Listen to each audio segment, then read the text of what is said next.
ದಿನಂಪ್ರತಿ ಕಚೇರಿಗೆ ಈ ಸೂಪರ್ ವುಮನ್ ವಿಮಾನ ಪ್ರಯಾಣ. ಫ್ಲೈಟ್ ಜರ್ನಿಯಿಂದ ಮಹಿಳೆಗೆ ಸಾವಿರಾರು ರೂಪಾಯಿ ಉಳಿಕೆ. ಜಾಗತಿಕ ಮಟ್ಟದಲ್ಲಿ ಸುದ್ದಿಯಾದ ಭಾರತದ ಮಹಿಳೆ. ಮಕ್ಕಳಿಗಾಗಿ ತಾಯಿ ಮಾಡಿದ ತ್ಯಾಗಕ್ಕೆ ನೆಟ್ಟಿಗರಿಂದ ಮೆಚ್ಚುಗೆ. ಕಾಮನ್ ಆಗಿ ನಮ್ಮ ಕೆಲಸದ ಸ್ಥಳದಿಂದ ಮನೆಗೆ ಹೋಗಲು ಬಸ್, ಆಟೋ, ಬೈಕ್, ಇನ್ನು ಹೇಳೋದಾದರೆ ಕಾರನ್ನು ಬಳಸುತ್ತೇವೆ. ಆದರೆ ಎಲ್ಲ ಇದ್ದರೂ ಕೆಲವೊಂದು ಸಲ ಈ ಪರಿಸ್ಥಿತಿ ಅನ್ನೋದು ಯಾವ ರೀತಿ ಸಂಕಷ್ಟಕ್ಕೆ ದೂಡಿಬಿಡುತ್ತೆ, ಕೆಲವೊಂದು ಜನರ ಹಿಂಡಿ ಹಿಪ್ಪೆ ಮಾಡಿಬಿಡುತ್ತೆ. ಆದರೆ ಇಲ್ಲೊಬ್ಬ ಮಹಿಳೆಗೆ ಮನೆ ಹಾಗೂ ಕೆಲಸದ ಸ್ಥಳದ ನಡುವಿನ ಅಂತರ ನೂರಾರು ಕಿಲೋಮೀಟರ್ ಅಂದರೆ ಏನಾಗಬೇಡ ಅವಳ ಪರಿಸ್ಥಿತಿ. ಆದರೆ ಅವಳು ಅಷ್ಟು ದೂರದಲ್ಲಿ ಒಂದೇ ದಿನಕ್ಕೆ ಹೋಗಿ ಬಂದು ಮನೆಯಲ್ಲಿ ಮಕ್ಕಳೊಂದಿಗೆ ಕಾಲ ಕಳೆಯುತ್ತಿದ್ದಾಳೆ ಅಂದರೆ ನಿಜಕ್ಕೂ ನೀವು ನಂಬಲೇಬೇಕು.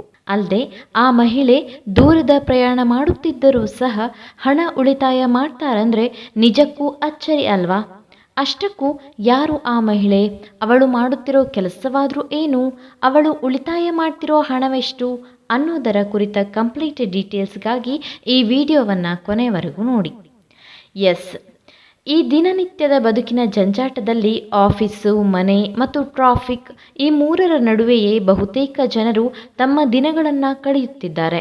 ಅಲ್ಲದೆ ಕೆಲಸ ಅಂತ ಬೆಳಿಗ್ಗೆ ಮನೆಯಿಂದ ಆಫೀಸಿಗೆ ಬಂದಿದ್ದು ಮತ್ತೆ ವಾಪಸ್ ಮನೆಗೆ ಹೋಗೋದು ರಾತ್ರಿ ಹೊತ್ತಿಗೆನೆ ಅನ್ನೋದು ಎಲ್ಲರಿಗೂ ರೂಢಿಯಾಗಿ ಬಿಟ್ಟಿದೆ. ಆದರೆ ಇದೆಲ್ಲವನ್ನ ಮೀರಿಯೂ ಬರೋಬ್ಬರಿ 700 ಕಿಲೋಮೀಟರ್ ಒಂದು ದಿನಕ್ಕೆ ಪ್ರಯಾಣಿಸಿ ಕಚೇರಿ ಕೆಲಸಗಳಲ್ಲಿ ಭಾಗಿಯಾಗಿ ಮತ್ತೆ ಪುನಃ ಮನೆಗೆ ಬಂದು ಮಕ್ಕಳ ಜೊತೆ ಸಮಯ ಕಳೆಯಲು ಸಾಧ್ಯ ಅಂತ ಭಾರತೀಯ ಮೂಲದ ರೇಚೆಲ್ ಕೌರ್ ಅನ್ನುವ ಮಹಿಳೆ ತೋರಿಸುವ ಮೂಲಕ ಸೂಪರ್ ವುಮನ್ ಆಗಿದ್ದಾರೆ. ಅಲ್ಲದೆ ಈ ದೂರದ ಪ್ರಯಾಣದಿಂದ ತಾನು ಹಣವನ್ನು ಉಳಿಸುತ್ತಿರುವುದಾಗಿ ರೇಚೆಲ್ ಮಾಹಿತಿ ನೀಡಿದ್ದಾರೆ. ಇನ್ನು ಈ ಮಹಿಳೆಯ ಕುಟುಂಬವು ಪ್ರಸ್ತುತ ಮಲೇಷ್ಯಾದ ಪೆನಾಂಗ್ನಲ್ಲಿ ವಾಸಿಸುತ್ತಿದ್ದು ಇವರಿಗೆ 2 ಮಕ್ಕಳಿದ್ದಾರೆ. ತಮ್ಮ ವಿದ್ಯಾಭ್ಯಾಸದ ಬಳಿಕ ಇವರು ಏರ್ ಏಷ್ಯಾ ಏರ್ಲೈನ್ಸ್ನಲ್ಲಿ ಕೆಲಸ ಆರಂಭಿಸಿದ್ದಾರೆ. ಆದರೆ ಇವರು ವಾಸಿಸುವ ಸ್ಥಳ ಪೆನಾಂಗ್ನಿಂದ ಕೌಲಾಲಂಪುರದಲ್ಲಿರುವ ತಮ್ಮ ಕಚೇರಿಗೆ ಹೋಗಿ ಕೆಲಸ ಮಾಡುತ್ತಿರುವುದು ತೀರಾ ಕಷ್ಟಕರವಾಗಿರುತ್ತಿತ್ತು. ಅಲ್ಲದೆ ಅದರಲ್ಲೂ ಮಕ್ಕಳನ್ನಷ್ಟೇ ಬಿಟ್ಟು ದಿನಾಲು ನೂರಾರು ಕಿಲೋಮೀಟರ್ ಪ್ರಯಾಣ, ಅದು ಹೇಗೆ ಸಾಧ್ಯ? ಇನ್ನು ಕುಟುಂಬದ ನಿರ್ವಹಣೆಗಾಗಿ ದುಡಿಮೆಯೂ ಅನಿವಾರ್ಯ. ಹೀಗಿದ್ದ ಸಮಯದಲ್ಲಿ ಸಿಕ್ಕ ಕೆಲಸ ಬಿಟ್ಟರೆ ಮುಂದೇನು ಅನ್ನೋ ದೊಡ್ಡ ಪ್ರಶ್ನೆ.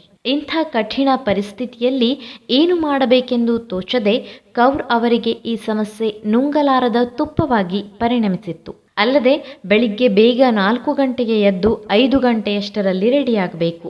ನಂತರ 6:30ಕ್ಕೆ ವಿಮಾನ ಹತ್ತಬೇಕಾದ ಸ್ಥಿತಿ ರೇಚೆಲ್ ಕೌರ್ ಅವರದ್ದಾಗಿತ್ತು. ಬಳಿಕ ಹೇಗಾದರೂ ಮಾಡಿ ಬದುಕಿನ ಬಂಡಿ ಸಾಗಿಸಬೇಕಲ್ವಾ? ಅದರಲ್ಲೂ ಮಕ್ಕಳಿದ್ದಾವೆ, ಅವರ ಪೋಷಣೆಗಾಗಿಯೂ ಹಣದ ಅವಶ್ಯಕತೆ ಇದೆ ಅನ್ನೋದು ಗಂಭೀರವಾಗಿ ಪರಿಗಣಿಸಿ ಅನಿವಾರ್ಯವಾಗಿ ವಿಮಾನ ಪ್ರಯಾಣದ ಮೊರೆ ಹೋಗುತ್ತಾರೆ ಈ ರೇಚೆಲ್. ಅಲ್ಲದೆ ಇದಕ್ಕೂ ಮುನ್ನ 354 ಕಿಲೋಮೀಟರ್ ದೂರದ ಪ್ರಯಾಣ ಕಷ್ಟ ಅಂತ ಆರಂಭದಲ್ಲಿ ಕೌಲಾಲಂಪುರದಲ್ಲಿನ ಕಚೇರಿಯ ಬಳಿಯೇ ಒಂದು ಬಾಡಿಗೆ ಕೋಣೆ ಮಾಡಿ ಅಲ್ಲಿಯೇ ಉಳಿದುಕೊಳ್ಳುತ್ತಿದ್ದೆ. ಈ ಅವಧಿಯಲ್ಲಿ ವಾರಕ್ಕೆ 1 ದಿನ ಬಂದು ಮಕ್ಕಳ ಜೊತೆ ಸಮಯ ಕಳೆಯುತ್ತಿದ್ದೆ. ಆದರೆ ದಿನಗಳೆದಂತೆ ಒಂದೊಂದು ಜವಾಬ್ದಾರಿಗಳು ಹೆಚ್ಚಾಗುತ್ತಾ ಹೋದವು. ಅಲ್ಲದೆ ಮಕ್ಕಳ ಪರೀಕ್ಷೆಗಳ ಸಮಯದಲ್ಲಿ ಅವರೊಂದಿಗೆ ಸಮಯ ನೀಡಿ ಅವರ ನೋವಿನ ಜೊತೆಗೆ ನನ್ನ ಒತ್ತಡವನ್ನು ದೂರ ಮಾಡಿಕೊಳ್ಳಬೇಕೆಂದು ನಿರ್ಧರಿಸಿದ್ದೆ. ಇದಕ್ಕೆ ಅನುಗುಣವಾಗಿ ಸೂಕ್ತ ಪ್ಲಾನ್ ಮಾಡಿದೆ. ಅದರಂತೆ ದಿನಾಲು ವಿಮಾನದಲ್ಲಿಯೇ ಕಚೇರಿಗೆ ಹೋಗಿ ಬಂದು ಮನೆಯಲ್ಲಿಯೂ ದಿನನಿತ್ಯದ ಕೆಲಸಗಳನ್ನು ಮಾಡಿಕೊಂಡು ಮಕ್ಕಳ ಜೊತೆ ಬೆರೆತು ಹೋಗುವುದನ್ನು ರೂಢಿ ಮಾಡಿಕೊಂಡೆ. ಈಗ ಅದನ್ನೇ ಮುಂದುವರಿಸಿದ್ದೇನೆ ಅಂತಾರೆ ರೇಚೆಲ್ ಕೌರ್. ಇನ್ನು ಇದಕ್ಕೂ ಮುನ್ನ ನಾನು ನೀಡುತ್ತಿದ್ದ ಬಾಡಿಗೆಯ ಹಣವು ಉಳಿತಾಯವಾಗುತ್ತಿದೆ. ಆಗ ವಿಮಾನ ಟಿಕೆಟ್, ಕೊಠಡಿ ಬಾಡಿಗೆ ಸೇರಿದಂತೆ ಊಟಕ್ಕಾಗಿಯೇ ತಿಂಗಳಿಗೆ ಖರ್ಚು ಮಾಡುತ್ತಿದ್ದ ಸುಮಾರು 41,000 ರೂಪಾಯಿಗಳಲ್ಲಿ ಈಗ ಕೇವಲ 27,000 ರೂಪಾಯಿಗಳನ್ನು ಖರ್ಚು ಮಾಡುತ್ತಿರುವೆ ಎಂದು ರೇಚೆಲ್ ಕೌರ್ ತಮ್ಮ ಫ್ಲೈಟ್ ಜರ್ನಿಯ ಕುರಿತು ಬಹಳ ಸೊಗಸಾಗಿ ಹೇಳಿದ್ದಾರೆ.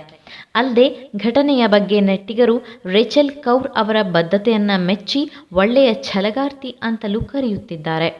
ಇನ್ನು ಈ ವಿಚಾರ ಇದೀಗ ಎಲ್ಲೆಡೆ ಭಾರೀ ಚರ್ಚೆಯಲ್ಲಿದ್ದು ರೇಚೆಲ್ ಅವರ ಮಾತೃವಾತ್ಸಲ್ಯ ಹಾಗೂ ಕುಟುಂಬ ನಿರ್ವಹಣೆಯ ಕುರಿತ ಅವರ ದೃಢ ನಿಲುವಿನ ಬಗ್ಗೆ ಮೆಚ್ಚುಗೆ ವ್ಯಕ್ತವಾಗುತ್ತಿದೆ.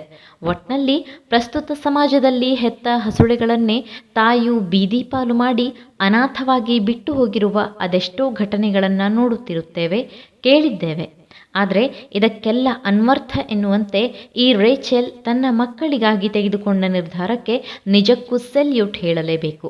ತನ್ನ ಮಕ್ಕಳಿಗಾಗಿ ಸದಾಕಾಲ ಮಿಡಿಯುವ ಇವರು ಅಕ್ಷರಶಃ ಮಹಾತಾಯಿಯೇ ಅಂದರೆ ತಪ್ಪಾಗಲಾರದು.